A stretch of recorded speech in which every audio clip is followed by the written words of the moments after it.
Right now, somewhere in the world, someone is opening a cold beer after a long day of work, after a celebration, after a funeral, after a wedding. Beer is the third most consumed drink on Earth, after water and tea. 8 billion people share this planet, and almost every single culture has its own version of beer. But beer is not just a drink. Beer built civilizations. Beer paid workers. Beer kept armies alive. Beer started religions. And beer may be the reason humans stopped wandering and started farming. This is the story of beer, the oldest drink in human history, older than wine, older than writing, older than the wheel. The story starts about 13,000 years ago, in the region we now call the Fertile Crescent, the ancient lands of modern-day Israel, Jordan, and Syria.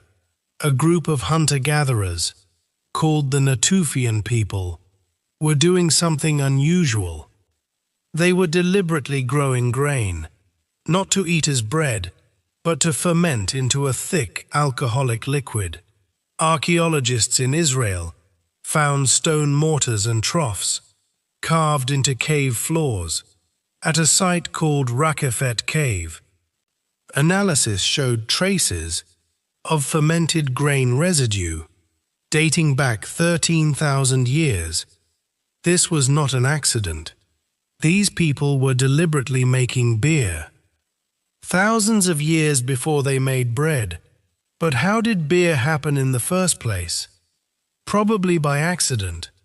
Thousands of years before anyone understood fermentation, some grain got wet and sat in a warm place. Wild yeast floating in the air landed on the wet grain. The yeast ate the sugars in the grain and produced alcohol. When someone tasted the result, they tasted something wonderful. Some historians have made a fascinating argument. They believe beer, not bread, was the reason humans started farming. Farming is incredibly hard work. Clearing land, planting seeds, waiting months, protecting crops from animals and weather. Why would a hunter-gatherer, who could simply find food in the wild, choose this difficult, settled life? The answer, some historians suggest, was beer. Beer requires grain, lots of grain, more grain than you can gather wild. To have a reliable supply of beer, you needed to grow grain intentionally. Farming might have begun, not to feed people, but to brew beer for community celebrations and rituals. By 3400 BC, in ancient Sumer, modern-day Iraq, beer was everywhere. Sumerian clay tablets, discovered by archaeologists, record beer rations for workers. Beer was currency. Beer was medicine. Beer was religious offering. One tablet even records the world's oldest beer recipe. The Sumerians had a goddess of beer. Her name was Ninkasi. They wrote hymns and prayers to her. One hymn, called the Hymn to Ninkasi, also doubles as a complete brewing recipe. It describes every step of making Sumerian beer in the form of a religious poem, sacred and practical. At the same time, Sumerian beer was very different from what we drink today. It was thick, cloudy, full of grain sediment, almost more like a liquid porridge than a clear drink. Sumerians drank it through long reed straws to filter out the floating grain chunks. Large clay pots of beer were placed in the center of gatherings. and everyone drank from the same pot, through their own straw. In ancient Egypt, beer was even more central to daily life. Egyptian workers who built the pyramids were paid partly in beer. Each worker received about 4 to 5 liters of beer per day as part of their wages, not as a luxury, as nutrition. Egyptian beer was thick and full of calories. It was essentially liquid bread. Egyptian beer was called heket. It was brewed by women in every Egyptian household. Brewing was considered a domestic skill, like cooking or weaving. The Egyptians also believed that the god Osiris taught humans how to brew beer. Beer was so important that Egyptians placed it in tombs for the dead to enjoy in the afterlife. Beer traveled from the Middle East into Europe with the spread of grain farming.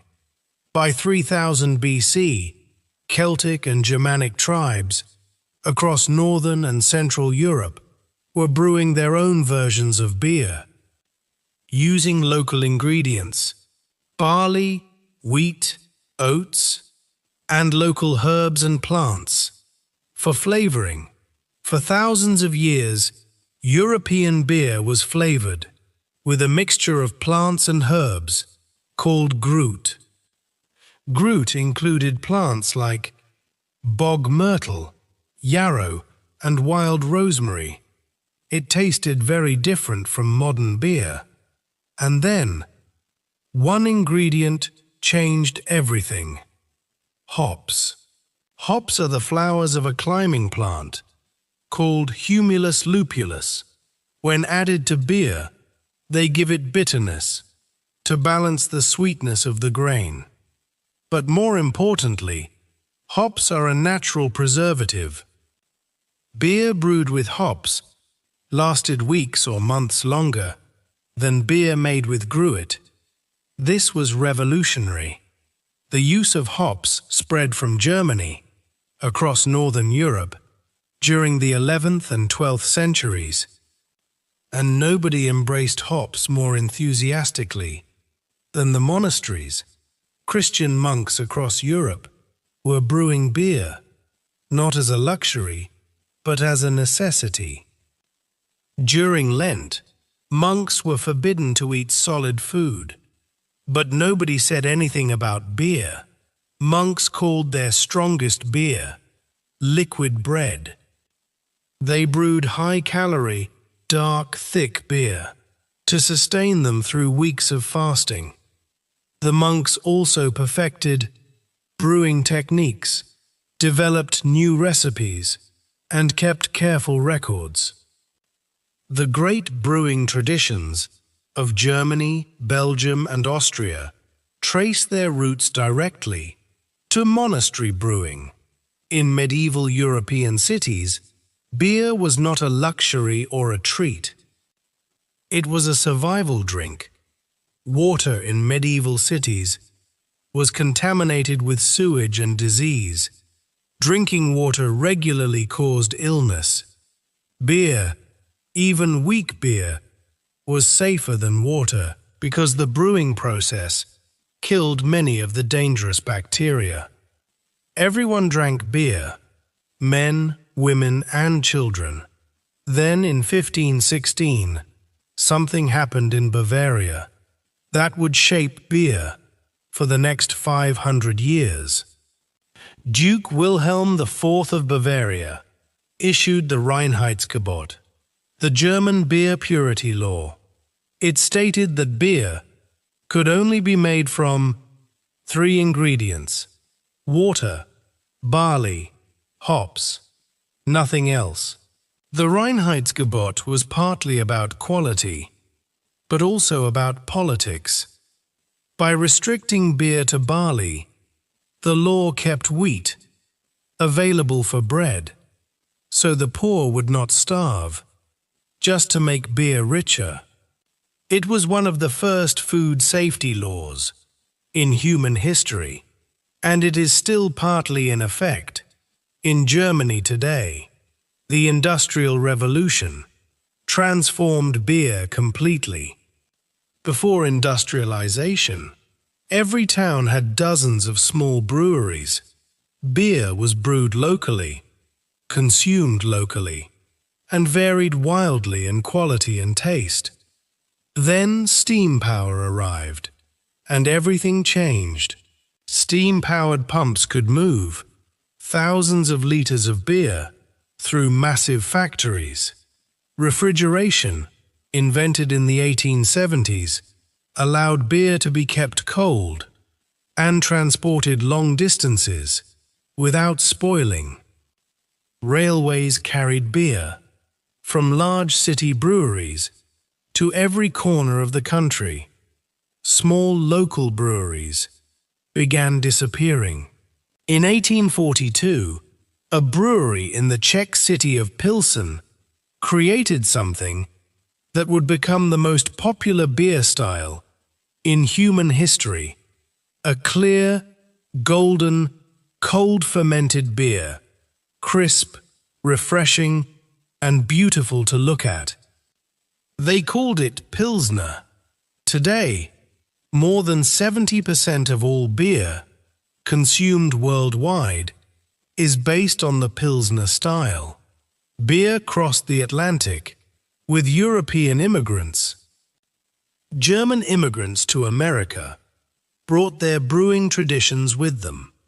By the 1870s, massive German-American breweries in Milwaukee, St. Louis, and Cincinnati were producing beer on a scale never seen before. Names like Pabst, Schlitz, Anheuser-Busch were becoming household names. Then came Prohibition.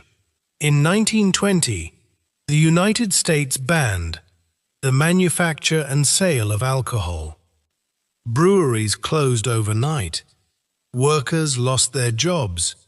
An entire industry worth billions of dollars was simply made illegal. But the American thirst for beer did not disappear. It just went underground. Secret breweries appeared in basements. Hidden bars called speakeasies served illegal beer behind locked doors. Organized crime took over the alcohol business. Al Capone in Chicago made millions from illegal beer sales. Prohibition lasted 13 years. When it finally ended in 1933, Americans celebrated by drinking beer. World War II changed American beer forever. The government needed grain for food. Large breweries switched to producing lighter beer, using less barley and more corn and rice. This lighter, blander style was easier to drink, and it dominated American beer for the next 40 years. By the 1970s, the American beer market was dominated by just a few massive companies: Budweiser, Miller, Coors. Their beers were light, consistent, and everywhere. But a growing number of beer drinkers were tired of the same bland taste. They wanted something different, something bolder, something more interesting. In 1977, a small brewery opened in Sonoma, California, New Albion Brewing Company. It was America's first modern craft brewery. It used traditional European techniques and local American ingredients to create bold, flavorful beers that tasted like nothing Americans had drunk for decades. The craft beer revolution had begun. The craft beer movement exploded. In 1980, there were fewer than 100 breweries in the entire United States. By 2023, there were over 9,000. Craft breweries appeared in every city, every neighborhood, every small town. Beer became interesting again, for the first time in half a century. Today, beer is a $250 billion global industry. Over 2 billion hectoliters of beer are produced every year. China is now the largest beer market in the world, producing more beer annually than Germany, the United States, and Brazil combined. The drink that started in ancient Mesopotamia now circles the entire globe. But beer is more than just a business. Science has discovered something remarkable about beer's role in human development. Fermented drinks, like early beer, may have given early humans access to calories they could not otherwise digest. The fermentation process breaks down grain in ways that raw grain cannot be broken down by the human stomach alone. Beer also shaped language. The words bridle, toast, and wassail all come from ancient beer-drinking traditions. A bridle was originally bride's ale, the beer served at a wedding. To toast someone comes from the medieval practice of dropping a piece of spiced toast into a mug of beer to improve the flavor. Beer shaped architecture too. The great brewing cities, Munich, Dublin, Prague, Brussels, were built on beer money. The magnificent town halls, Gothic cathedrals, and university buildings of medieval Europe were partly funded by brewing taxes. Beer built the cities we visit as tourists today. Beer shaped politics too. In ancient Egypt, pharaohs controlled the beer supply and used it to control the population. In medieval England, kings taxed beer to fund their wars. The Boston Tea Party of 1773 was partly fueled by beer. The colonists who dumped British tea into Boston Harbor had been drinking beer at a local tavern before the protest. The Mayflower, the ship that carried the Pilgrim Fathers to America in 1620, was running low on beer. The ship's log records that they chose to land at Plymouth Rock, partly because they were almost out of beer. The Pilgrims needed land where they could brew more. Beer literally determined where America began. Even in space, beer has been discussed. Astronauts on long missions need food that stores well. Fermented grains produce important nutrients that do not break down over time. Several space agencies have experimented with space-adapted fermentation technology inspired by ancient brewing methods. From Natufian stone mortars in a cave in Israel 13,000 years ago to craft breweries in every city on Earth, from Sumerian hymns to Ninkasi to German Reinheitsgebot, from pyramid workers' wages to monastery Lenten fasting fuel, from Prohibition speakeasies to 9,000 American craft breweries. Beer has been with humanity every step of the way. Beer survived every war, every plague, every prohibition, every revolution, not because it is just a drink, but because it does something that humans have always needed. It brings people together, around a fire, around a table, around a shared experience. The oldest social technology in human history is a drink older than writing. The next time you hold a cold beer, or watch someone else drink one, remember what you are really witnessing. 13,000 years of human ingenuity, 13,000 years of community, 13,000 years of people finding comfort in each other over a shared drink. Beer did not just quench thirst. Beer built civilization, one fermented grain at a time. Thank you for watching this story on Storia English. If you enjoyed learning English through this story, please subscribe to Storia English. Every week we bring you a new story from history, told in clear, slow, simple English, so you can improve your listening, vocabulary, and confidence. Naturally, without stress. We will see you in the next story.